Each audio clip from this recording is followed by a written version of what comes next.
Voilà, bonsoir à toutes et à tous. Bienvenue à ce direct, à notre rendez-vous hebdomadaire. Donc, ce dimanche, cette soirée, nous allons parler de l'aviculture. En général, nous allons donc essayer d'introduire cette grande filière qui est l'aviculture.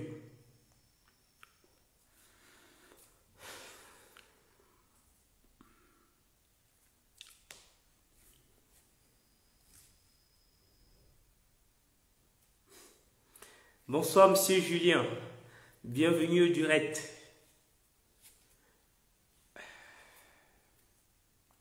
Donc, ce soir, nous devons parler de l'aviculture.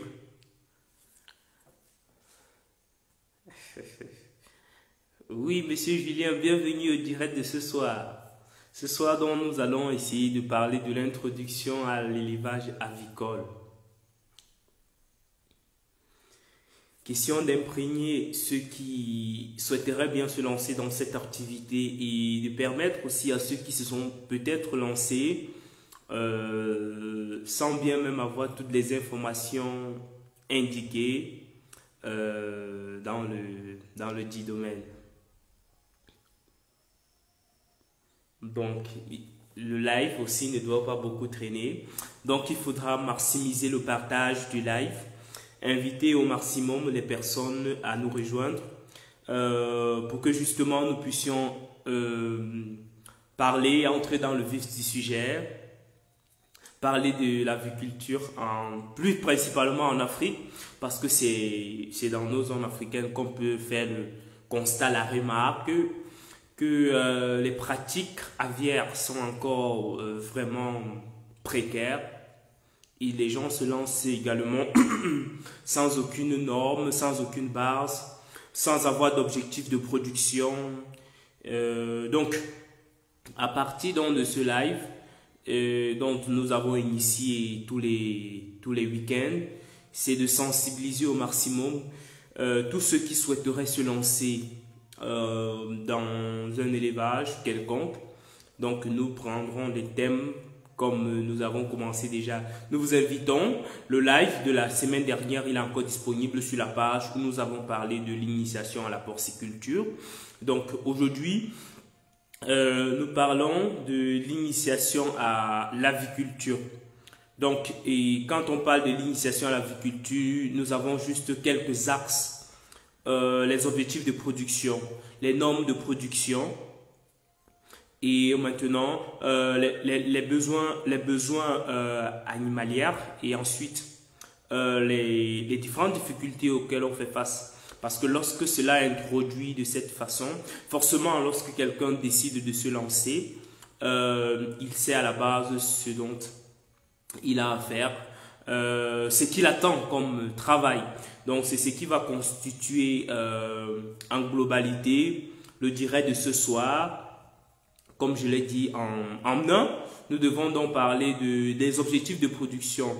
Il est très important, avant de se lancer, de savoir quels sont les objectifs de production. Parce que lorsqu'on connaît les objectifs de production, on les associe aux normes de production.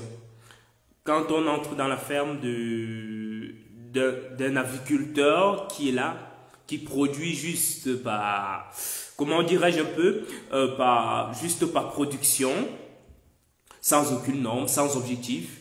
Il ne sait pas s'il produit pour la chair, s'il produit pour la viande, sans objectif. Alors, forcément, il ne peut pas avoir un rendement. Ensuite, quand on se lance sans savoir exactement ce dont l'animal a besoin. Ça veut donc dire ici, c'est les normes de production. Quel est le besoin de l'animal? Ça rejoint donc la norme de production. Donc nous devons donc savoir dans quelle enceinte doit être situé l'animal pour pouvoir exprimer ses performances zootechniques. Donc ici, je vais appeler les performances zootechniques tout simplement en fait le potentiel que regorge la volaille Donc, lorsque elle est dans ses conditions intrinsèques, donc elle est dans un environnement indiqué, alors elle manifeste des excellentes performances zootechniques.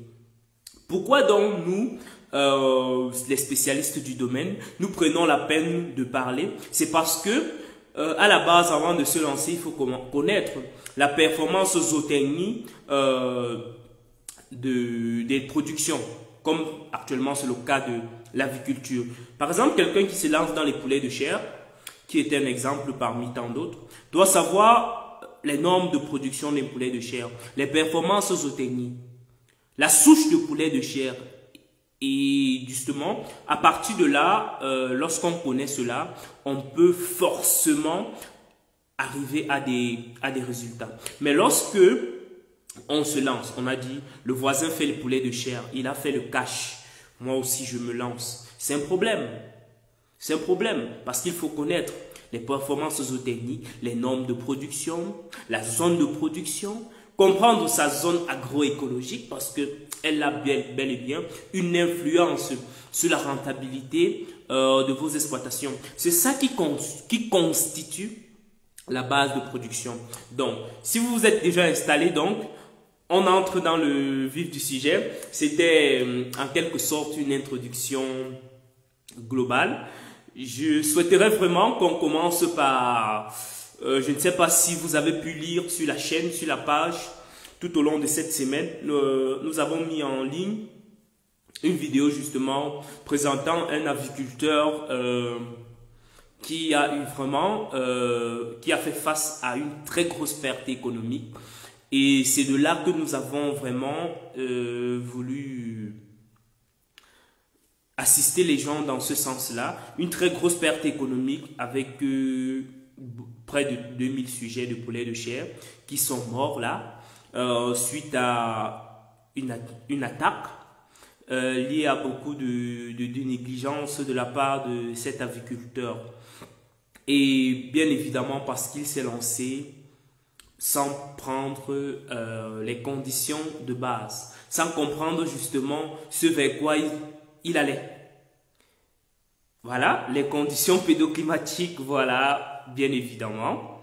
Donc, il s'est lancé aussi comme ça. Il a compris que les poulets de chair, ma foi, sont rentables. Du coup, il a tuqué les fonds là-dedans. Et c'est comme ça qu'il se retrouve avec des sujets presque à 40 jours. Donc, vous imaginez, presque déjà commerciable d'ailleurs. Et voilà, c'est l'attaque. Il est dévasté. En fait, cela arrive justement parce que il s'est lancé déjà sans comprendre les normes de production, sans comprendre les besoins de l'animal, forcément sans être entouré par des personnes qualifiées. Comme toute personne dans le genre humain, nous avons besoin des médecins lorsque nous sommes malades ou même lorsque nous devons avoir un bon suivi sanitaire. Même aussi, les animaux ont besoin d'un technicien, d'un vétérinaire adéquat à leur disposition pour à temps et à contre-temps répondre à leurs besoins alimentaires ou à leurs besoins sanitaires. Ou bien évidemment, suivre une prophylaxie. En fait, voilà un peu d'où vient le déclic. Notre direct ne doit pas être basé sur ça, mais il était question qu'on introduit par cela pour commencer à dire en fait voilà aussi ce qui peut arriver lorsqu'on ne fait pas les choses bien, lorsqu'on ne commence pas par où il faudrait commencer.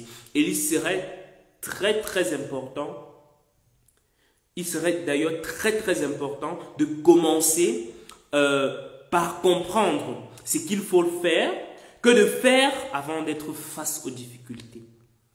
Parce que les difficultés, les pertes économiques, quand on dit vous avez perdu des millions de francs CFA, des millions d'euros par exemple, des millions de dollars, ça ne se récupère pas. Et quand ça ne se récupère pas, il est bon de se former, il est bon de s'entourer, il est bon de comprendre ce dans quoi on est en train de se lancer. Nous sommes en train de négliger le potentiel de l'aviculture alors qu'il a un fort potentiel, il a une forte rentabilité. En fait, les sujets, lorsqu'ils sont dans leurs conditions climatiques adéquates, lorsqu'ils sont dans leurs conditions génétiques en fait, dans des normes bien indiquées, en fait, vous ne pouvez pas vous imaginer des performances zootechniques auxquelles vous pouvez apprécier chez les sujets. Mais lorsqu'ils ne sont pas dans des conditions, tout simplement parce que vous, qui êtes des exploitants, déjà à la base ne connaissez pas quelles sont les normes, alors il est difficile que l'animal puisse atteindre des excellentes performances. C'est pourquoi donc, il faut comprendre à la base comment produire. Et comment produire, c'est résoudre les problèmes préliminaires, les problèmes de base. Les problèmes de base, ce sont quels problèmes? Les conditions climatiques. Quelles sont les conditions dans lesquelles un sujet doit se sentir à l'aise? Quelles sont les normes de production avicole? C'est ça. Et lorsque vous ne les connaîtrez pas, lorsqu'on ne les connaîtra pas en général, on n'aura pas de résultats. Ou on se retrouvera en train de faire des difficultés. Quand les sujets sont malades, on accourt vers les médecins. Et ce n'est pas trop la solution. C'est pas trop la solution. Il faut prévenir au maximum. Il faut éviter que ça n'arrive. Parfois, on a des difficultés dans nos exploitations, tout simplement parce que l'animal n'est pas bien alimenté parfois. Parfois, juste parce que l'animal est stressé. Les conditions ne sont pas favorables, par exemple. Alors que parfois, vous avez des excellentes formules alimentaires, dit-on. Vous avez tous les médicaments à votre trousse, mais l'animal est stressé parce que les conditions ne lui sont pas favorables. C'est donc pourquoi il faut comprendre. Donc, en gros, il faut commencer d'abord par dire dans quel environnement on doit installer un bâtiment avicole. Déjà, vous deviez constater, par exemple, vous deviez constater d'ailleurs que l'aviculture se fait d'une façon groupée. Il est difficile d'entrer dans une ferme avicole et voir un sujet. Or, quand il y a beaucoup de sujets, on peut assister facilement au développement de plusieurs pathologies ou parfois à des morts groupées, à des asphyxies générales dans les exploitations. C'est pour dire, déjà à la base, avant de se lancer en aviculture, il faut penser premièrement à la ventilation. La première des choses, c'est la ventilation. Un bâtiment avicole doit être suffisamment aéré. Il doit avoir suffisamment d'air qui entre et ressort. Donc, un bâtiment doit être construit dans les normes de construction. Un bâtiment avicole doit être construit dans le sens où il y a suffisamment d'échange d'air qui peut se passer dans le bâtiment. Donc, lorsque vous deviez construire un bâtiment, pour être bref, vous deviez le placer dans la position où le vent vient le plus pour favoriser donc l'échange d'air avec l'extérieur. Ça, c'est un paramètre. Le second, c'est de respecter la quantité de sujets par mètre carré pour éviter les étouffements groupés, pour éviter le développement de certaines maladies, telles que les maladies à voie respiratoire, et pour éviter le stress des sujets. Ça, ce sont des paramètres déjà de base qu'il faut connaître. Ensuite, maintenant, au niveau de la litière, il faut connaître dans quelles conditions l'animal se sent à l'aise. Et vous deviez savoir que, comme tout business, lorsque vous vous lancez en aviculture, vous deviez être disponible pour vos sujets. Vous devez donner du temps qui va avec, de la disponibilité qui va avec, pour pouvoir au quotidien constater, découvrir l'évolution de vos sujets, au besoin leur assister quand il y a un besoin. Et ensuite, vous-même, vous deviez connaître quelles sont les performances zootechniques de vos sujets. Et maintenant, avoir, comment je vais dire ça, avoir l'objectif de production.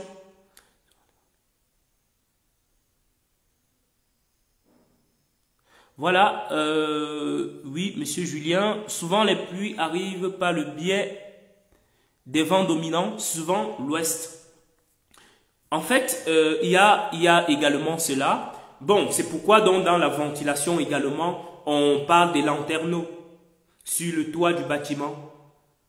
Donc, ça dépend maintenant. Il y a des vents violents qui peuvent arriver par l'ouest et par l'est parfois et qui peuvent entrer dans le bâtiment. C'est pourquoi donc, à partir des lanterneaux du haut, on peut créer des ouvertures pour favoriser aussi les échanges d'air.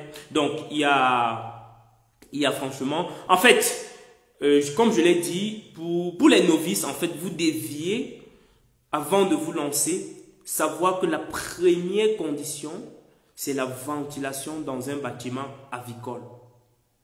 Et lorsqu'on parle de ventilation, vous deviez veiller à ce qu'il y ait suffisamment d'air, sans toutefois laisser le bâtiment, parce que le contre, c'est que si vous laissez le bâtiment à des forts vents, parfois aussi, ces vents aussi peuvent faire entrer des pluies et ainsi de suite. Donc, vous pouvez, en fait, les bâtiments avicoles ont des normes de construction. Donc, vous pouvez faire des lanterneaux sur le toit pour favoriser aussi les échanges d'air. En fait, ça, ce sont des conditions que vous deviez inscrire à la base lorsque vous vous lancez. Ensuite, j'étais en train de parler des objectifs de production. Première chose à savoir, lorsque vous vous lancez en production avicole, vous deviez savoir quel est l'objectif de production. 1. La production pour la chair. 2. La production pour les œufs de table. 3. La production pour la reproduction. Voilà donc les 3 conditions qui poussent à la reproduction, à la production avicole. Et forcément, tous ceux qui se sont déjà lancés ou qui souhaitent se lancer sont identifiés dans l'une ou l'autre. Or, qui dit identifié dans l'une ou l'autre, dit des besoins qui vont avec. Celui qui produit pour la chair ne produira jamais dans les mêmes conditions que celui qui produit pour les œufs de table, que celui qui produit pour la reproduction. Et laissez-moi vous dire, la reproduction reste la condition de production la plus difficile. Parce que là, pour reproduire, il faut que tous les facteurs de base soient réunis, rassemblés pour faire la bonne production. Mais loin, nous n'entrons pas encore dans ce sujet-là. Donc, il faut d'abord identifier le besoin de base, l'objectif de la production. Donc, lorsque vous avez identifié votre objectif de production, il est donc question maintenant de comprendre à quoi conduisent vos objectifs de production. Donc, dans le cadre de ce soir, par exemple, nous allons prendre le cadre le plus simple et qui fait monnaie courante, qui est le plus facile d'ailleurs, la production pour la chair. D'ailleurs, qu'il y a beaucoup de personnes qui se lancent en élevage de poulets de chair. Quand on entend poulet de chair, on comprend la chair. Donc, ces poulets sont en majeure partie élevés pour la production de la chair. Mais n'empêche, ce n'est pas seulement les poulets dits de chair qui sont élevés pour la chair. Même les poulets locaux, même les poulets Brahma, même les poulets Goliath, ainsi de suite, qu'importe la race, peuvent être produits pour la chair. Or, lorsqu'on se décide de se lancer dans la production de la chair, donc l'animal dont vous prenez en charge, c'est justement pour sa chair. Vous deviez donc comprendre, identifier les besoins qui seront favorables à la production de la dite chair. Et ça, cet animal a des besoins spécifiques. Donc, lorsque vous les avez identifiés, vous pouvez vous entourer des techniciens, par exemple, qui peuvent vous donner des conditions de base. C'est dit, par exemple, les performances zootechniques, par exemple. Chez les poulets de chair, par exemple, en prenant le cas des Coop 500, le cas des Coop 500 qui fait vraiment monnaie courante dans la plupart des sociétés avicoles, on retrouve cette souche à forte croissance d'ailleurs. En prenant le cas des Coop 500, les performances zootechniques indiquent qu'un sujet de Coop 500 bien suivi à 45 jours doit faire au moins un poids de 2,3 kg. Donc, lorsque vous deviez poser ce sujet sur une balance, il doit faire en moyenne 2,3 kg. Et ça, c'est la moyenne parce qu'il peut avoir des sujets en moins, des sujets en plus. Avec certains sujets ont des excellentes performances génétiques qui peuvent faire 2,8 kg, 2,9 2,9 kg en 45 jours. Et d'autres peuvent en faire moins, 2 kg, 2 kg, 1,8 kg. Mais la moyenne, donc lorsque vous deviez vous dire que vous avez atteint un moyen de performance zootechnique, vous deviez vous retrouver en train de faire en moyenne 2,3 kg avec le COP 500. Or, ça c'est ce qui est dit la performance zootechnique. Donc, lorsque vous vous lancez en production de poulet de chair, vous deviez vous rassurer que à 45 jours, vous fassiez ce résultat. Si vous êtes en deçà de ce résultat, vous deviez déjà vous poser les questions. Qu'est-ce qui n'a pas marché dans la production? Et si vous êtes trop, si vous excédez trop ces résultats, forcément aussi vous deviez vous demander quelles sont les normes de production. Parce que, bien évidemment, vous deviez comprendre aussi que la production, c'est pas seulement de se rentabiliser, mais c'est aussi pour s'alimenter, parce que ces sujets qui sont produits, c'est pas pour vendre à des extraterrestres, c'est pour vendre aux êtres humains comme nous. Donc aussi nous devrons tenir en compte les conditions de production pour que un poulet produit ne puisse pas affecter sur la santé des uns et des autres. Donc c'est pourquoi aussi l'utilisation des produits chimiques et tout ce qui va avec doit être aussi à des taux respectés, comme par exemple l'utilisation des antibiotiques, qui fera l'objet justement d'un direct, peut-être dans les semaines à venir, où nous devrons donc parler des antibiotiques, leur effet néfaste sur la croissance et aussi sur l'impact du consommateur que nous sommes. Donc voilà un peu en bref les objectifs de production. Donc vous deviez identifier vos objectifs de production et essayer maintenant de comprendre les normes qui vont avec ces objectifs de production et comprendre également la souche des sujets auxquels vous disposez. Peut-être si vous disposez les poules locaux, par exemple, vous deviez vous entendre avec moi qu'ils ne peuvent pas avoir les mêmes performances zootechniques que le COP 500 par exemple. Et lorsque vous savez qu'ils ne peuvent pas avoir les mêmes performances zootechniques, il est donc question de savoir que même à la même forme d'alimentation, vous n'auriez pas forcément les mêmes résultats que celui qui fait le COP 500. Donc c'est ici l'objectif pour vous maintenant de savoir quelles sont aussi les performances zootechniques d'une souche locale. Donc voilà un peu de ce qui est de l'objectif de production. Et ensuite maintenant, après avoir identifié ces objectifs de production, vous deviez donc entrer à cette dernière phase qui est justement la phase de production. Et lorsqu'on est en train de produire, donc, il faut maintenant se dire comment on produit.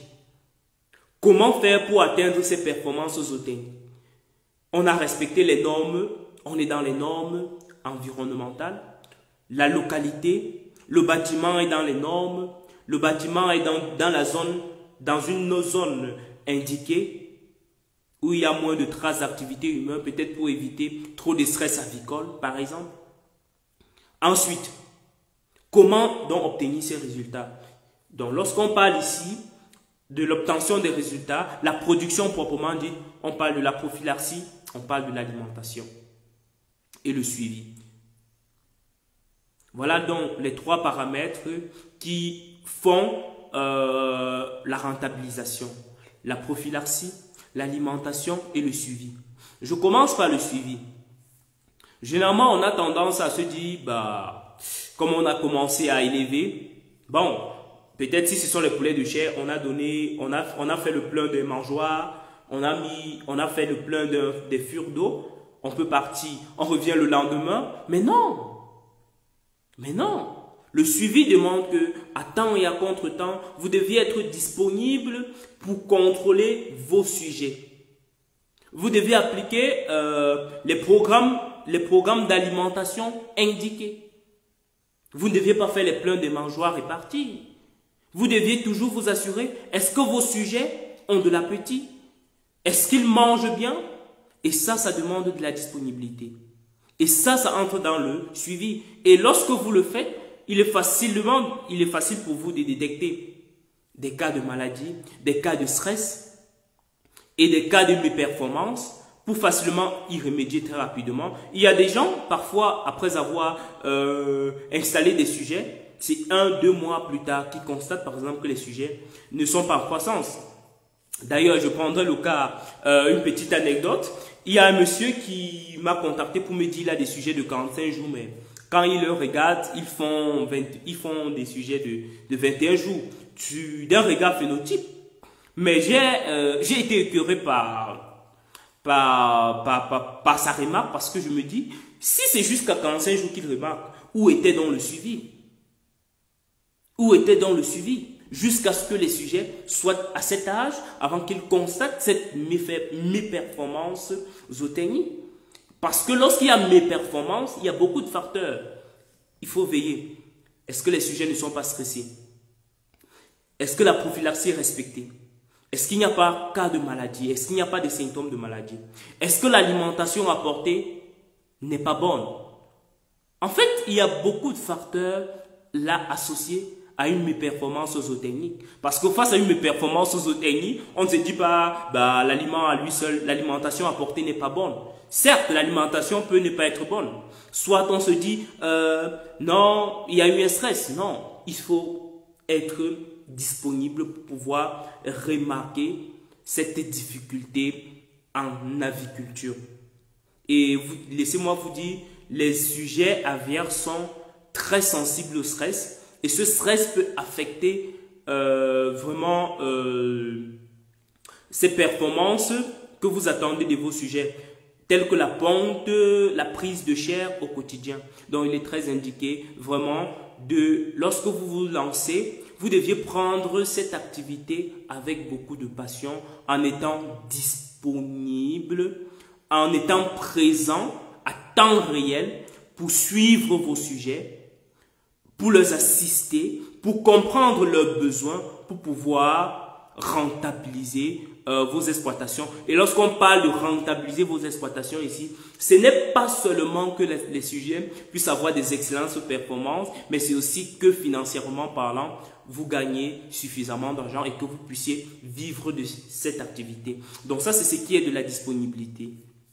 Maintenant, concernant l'alimentation, vous deviez savoir, ce n'est pas dans un direct comme celui-ci que je pourrais tout vous donner concernant l'alimentation. L'alimentation des volailles, pour faire court, représente en général le 75% de vos investissements. Donc, l'alimentation est décide sur la rentabilisation ou pas de vos exploitations avicoles.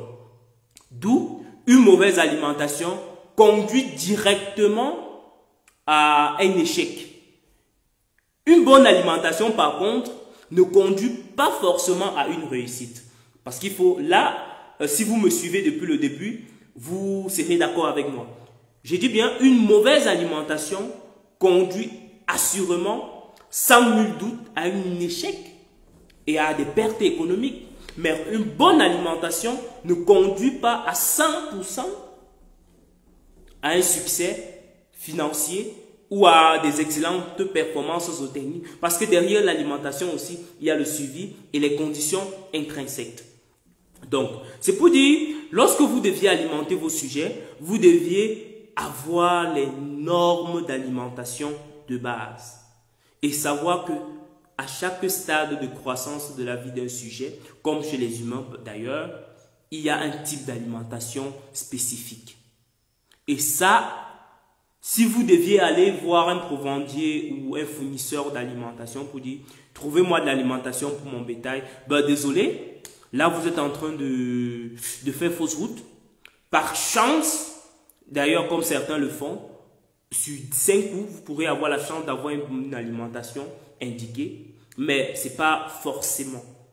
Or, aujourd'hui, la science nous pousse à dire, avant de se lancer, il faut savoir que c'est une science pratique. L'élevage dont nous sommes en train de pratiquer est une science. Et lorsqu'on a compris le besoin animal, à travers son alimentation, on est sûr de rentabiliser assurément nos exploitations. Donc, vous deviez savoir, par exemple, prenant encore l'exemple des poulets produits pour la chair, vulgairement appelés les poulets de chair, on a 4 stades de croissance. Et pendant les 4 stades de croissance, on a un type d'aliment spécifique. On commence par le pré-démarrage. Ça, c'est le premier stade de croissance. Donc, l'alimentation qui est apportée à ces sujets, à ce stade, est appelé l'aliment pré-démarrage. Ensuite, on a l'aliment démarrage. À ce stade de croissance également, le type d'aliment qui est apporté est appelé aliment démarrage. Et laissez-moi vous dire, cet aliment respecte certaines normes bien indiquées, telles que les apports énergétiques, les apports protéinaires, les apports en acides aminés, les apports en oligo-éléments, les apports en sels minéraux, les apports vitaminés. Et ensuite, la troisième étape, c'est la phase de croissance. Donc, à la phase de croissance, il y a également un aliment spécifique. Et la dernière étape, donc, c'est la phase de finition. La quatrième étape qui clôture le suivi de cette exploitation qui est produit pour la chair jusqu'à rentabilisation. Donc, d'une façon globale, ça c'est ce qui est de l'alimentation. Tout au moins, avant de vous lancer, vous deviez connaître ça. Et le dernier point, qui est très important aussi, c'est la prophylaxie. Sur une de nos plateformes WhatsApp, ce qui a vraiment captivé mon attention, il y a un monsieur qui a intervenu. D'ailleurs, il essaye de nous faire comprendre qu'il est possible en fait, il essaye de peindre de noir les vaccins. Mais laissez-moi vous dire, un vaccin est très important. Le vaccin, il est certes à titre préventif, mais il est très important. Les vaccins ne sont pas apportés au sujet par hasard, pas juste, comme certains agriculteurs le disent, ça c'est pour soutirer les sous aux agriculteurs. Mais là, laissez-moi vous dire, le malheureux jour où vous êtes attaqué par un virus dans vos exploitations, c'est de là que vous comprenez l'importance des vaccins. Et le vaccin, ça entre dans la prophylaxie. Et comme j'ai dit, en identifiant le besoin de vos sujets, vous connaîtrez aussi des prophylaxies indiquées aux différents stades de croissance, aux différents stades de vie de vos sujets et les différentes prophylaxies y associées. Et dans la prophylaxie, lorsqu'une prophylaxie est bien respectée, laissez-moi vous dire, vous ne pouvez pas faire face aux échecs. Vous ne pouvez pas faire face aux pertes économiques. Parce que la prophylaxie, elle est respectée. Et la prophylaxie, c'est également un élément très essentiel. Et la prophylaxie ici, c'est l'ensemble des mesures qui va à des excellentes productions. Donc, chaque sujet a, comme parfois on va dire chez les humains, des calendriers de vaccination, ainsi de suite. Donc, chaque sujet, en fonction des conditions de production, ont une prophylaxie bien indiquée. C'est donc pourquoi vous ne pouvez pas faire des excellentes productions sans vous faire entourer, sans être assisté par des techniciens d'élevage, sans être entouré par des ingénieurs agronomes. Il est très important. Et après, donc, la prophylaxie, c'est la biosécurité. La biosécurité qui rejoint encore les normes de production. Parce que généralement, certains agents pathogènes sont apportés par vous dans vos exploitations. Donc, la biosécurité, on ne cessera jamais de le dire, aussi est d'un aspect préventif. Il évite de faire face à un ci ou un ça dans vos exploitations avicoles. Donc, en respectant, tout au moins en prenant toutes ces conditions de base, vous êtes déjà habilité à savoir qu'est-ce que l'aviculture. Mais faites attention, ne vous lancez pas sans vous former, ne vous lancez pas sans être entouré des personnes compétentes du domaine pour assurer la rentabilisation de vos exploitations.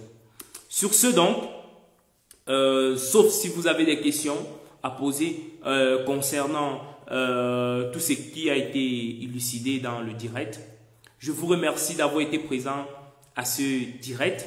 Le direct restera encore disponible sur la page pour ceux et celles qui n'ont pas été présents à cette heure et vous pourrez poser toujours vos questions suite à ce direct. Nous ferons le plaisir de vous répondre. Donc, avant de clôturer donc entièrement le direct, je vous accorderai au moins 5 minutes pour ceux qui ont des questions à poser. Et merci à tous ceux qui ont participé au direct et qui ont partagé le direct.